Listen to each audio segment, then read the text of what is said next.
name is Emma Longthorne and I've come to do a talk for the prep school today all about a project I've just been working on called The Walk, where I worked as a puppeteer, puppeteering little Amal, who is a 1.5 metre puppet who's just walked all the way from Turkey to the UK. And I want the children to understand that people just like them are having completely different experiences and that we should be trying to help everyone that we can.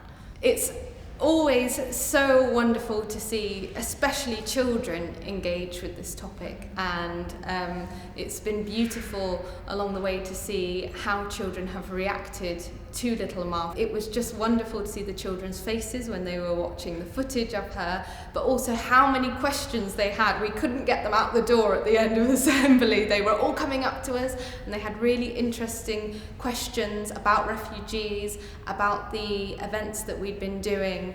And for me, it's really rewarding to see that the children are so interested and engaged with the topic.